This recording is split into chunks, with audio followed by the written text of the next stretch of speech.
जय शनि देव। प्रिय भक्तों, मेरे YouTube चैनल हिंदू भक्ति में आपका स्वागत है।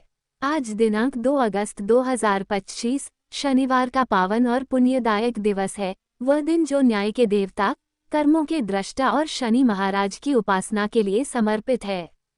ये दिन केवल एक व्रत नहीं, बल्कि आत्मचिंतन, संयम और श्रद्धा का पर्व है। इस शुभ अवसर पर आइए हम आपको सुनाते हैं शनिवार व्रत की एक विलक्षण और प्रेरक कथा।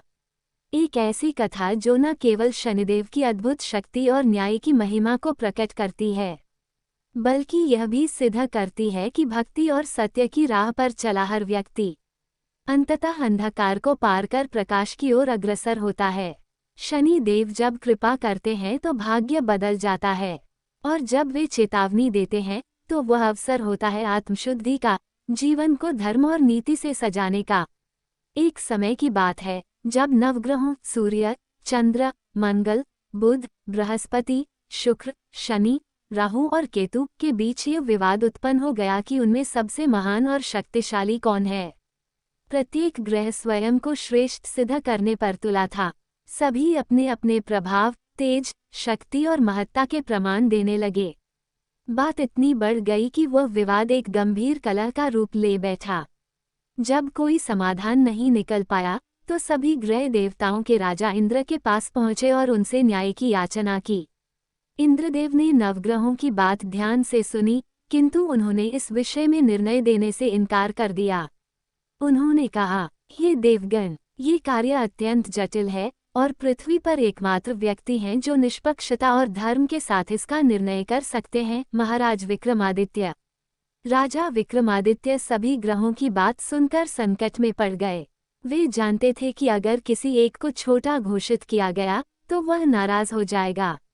उन्होंने एक उपाय निकाला। उन्होंने स्वर्ण, रजत, कांस्य, पीतल, सीसा, रांगा, जस्ता, अभ्रक और लोहे से 9 सिंहासन बनवाए। इन सिंहासनों को क्रम से लगाकर ग्रहों से कहा कि वे इनमें स्थान ग्रहण करें। लोहे का सिंहासन सबसे अंत में था और शनिदेव उसी पर बैठे, इसलिए उन्हें सबसे छोटा समझा गया। शनिदेव को यह अपमान सहन नहीं हुआ। उन्होंने क्रोध में कहा, राजा, तू मुझे नहीं जानता। सूर्य एक राशि में 1 महीना, चंद्रमा 2.25 दिन, मंगल 1.5 महीना, बृहस्पति 13 महीने, बुध और शुक्र 1 महीने विचरण करते हैं। लेकिन मैं 2.5 से 7.5 साल तक एक राशि में रहता हूँ। मैंने बड़े बड़ों का सर्वनाश किया है। जब श्री राम की 7.5 आई तो उन्हें वनवास हुआ। रावण की लंका मेरे समय में ही वानरों ने नष्ट कर दी। अब तू क्या चीज है? इतना कहकर शनिदेव वहां से चले गए। कुछ समय बाद राजा पर 7.5 शुरू हो गई। शनिदेव एक सौदागर का रूप लेकर उत्तम घोड़े लेकर आए। राजा को जब पता चला तो उन्होंने अपने अश्वपाल को घोड़े खरीदने भेजा। कई घोड़े खरीदे गए और सबसे बेहतरीन घोड़ा राजा को सवारी के लिए दिया गया। जैसे ही राजा उस पर सवार हुए, वह घोड़ा सरपट दौड़ता हुआ घने जंगल में चला गया और अचानक गायब हो गया। राजा भूखे प्यासे जंगल में भटकते रहे। एक ग्वाले ने उन्हें पानी पिलाया तो राजा ने आभार स्वरूप अपनी अंगूठी उसे दे दी। फिर राजा एक नगर पहुंचे और अपना नाम बदलकर वीका रख लिया। वहां एक सेठ की दुकान पर ठहरे। संयोग से उसी दिन सेठ की दुकान पर खूब बिक्री हुई तो वह राजा को घर ले गया और भोजन कराया।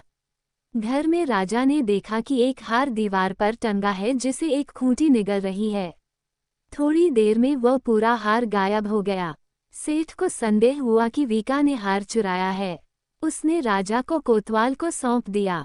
वहां के राजा ने बिना जांच किए ही विक्रमादित्य को चोर घोषित कर दिया और उनके हाथ पैर कटवाकर नगर के बाहर फेंक दिया। एक तेली ने उन्हें देखा और दया करके अपनी गाड़ी में बैठा लिया। राजा अब अपाहिज हो गए थे, लेकिन शनिदेव की परीक्षा अभी खत्म नहीं हुई थी। वर्षा ऋतु में राजा मधुर मल्हार गाने लगे। उनकी आवाज इतनी सुंदर थी कि वह नगर की राजकुमारी मनभावनी तक पहुंची। उसने प्रण किया कि वह विवाह करेगी तो उसी राग वाले से ही। जब पता चला कि वह व्यक्ति एक चौरंग या अपाहिज है, तब भी राजकुमारी अपने निर्णय पर अड़ी रही। उसने अनशन तक शुरू कर दिया। राजा ने मजबूरी में विवाह करवा दिया। राजा विक्रमादित्य की पत्नी बनी मनभावनी। एक रात राजा के स्वप्न में शनिदेव प्रकट हुए और बोले, राजा, तूने मुझे छोटा कहा था, इसलिए मैंने तुझे ये सब दिखाया, लेकिन तूने धैर्य और भक्ति से मेरी परीक्षा पास की है। अब मैं तुझे क्षमा करता हूँ।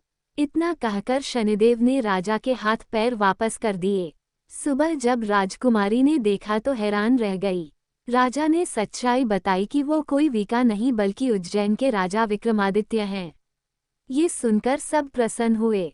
सेठ को जब ये ज्ञात हुआ तो वह शर्मिंदा होकर क्षमा मांगने लगा। राजा ने कहा, इसमें किसी का दोष नहीं, ये शनिदेव की लीला थी। सेठ ने फिर भी राजा को घर भोजन के लिए आमंत्रित किया। वहां सबने देखा कि वही खूंटी अब हार को वापस उगल रही है। सेठ ने हर्ष में राजा से अपनी बेटी श्रीकंभरी के साथ विवाह का प्रस्ताव रखा। राजा ने सहर्ष स्वीकार कर दोनों रानियों के साथ उज्जैन लौट गए। नगर में उनका भव्य स्वागत हुआ और दीपमालाएं सजाई गईं। राजा ने पूरे नगर में घोषणा की कि शनि देव को छोटा समझना सबसे बड़ी भूल थी। वे ही सभी अच्छे बुरे कर्मों के फलदाता हैं। तभी से राज्य में शनिवार का व्रत और शनि देव की पूजा नियमित रूप से होने लगी। ऐसा माना जाता है कि जो भी शनिवार का व्रत रखकर श्रद्धा से इस कथा को सुनता या पढ़ता है, उसके सारे दुख शनिदेव हर लेते हैं। चींटियों को आटा डालने से शनिदेव अत्यंत प्रसन्न होते हैं और सभी मनोकामनाएं पूर्ण होती हैं। ये कथा हमें सिखाती है कि शनि देव दंड देते हैं, लेकिन भक्ति और पश्चाताप से उन्हें प्रसन्न भी किया जा सकता है। इसलिए सच्चे मन से उनका नाम लीजिए, व्रत कीजिए और अपने जीवन को सुख, शांति और समृद्धि से भर लीजिए। यह उम्मीद करते हैं कि हमारे द्वारा दी गई जानकारी आपको उपयोगी और पसंद आई होगी। यदि आपको ये जानकारी अच्छी लगी हो तो कृपया हमारे चैनल को सब्सक्राइब, लाइक और शेयर जरूर करें। व्रत कथा और धार्मिक जानकारी के लिए हमारे YouTube चैनल हिंदू भक्ति के साथ जुड़े रहें। हम हमेशा नई और रोचक जानकारी लाते रहेंगे।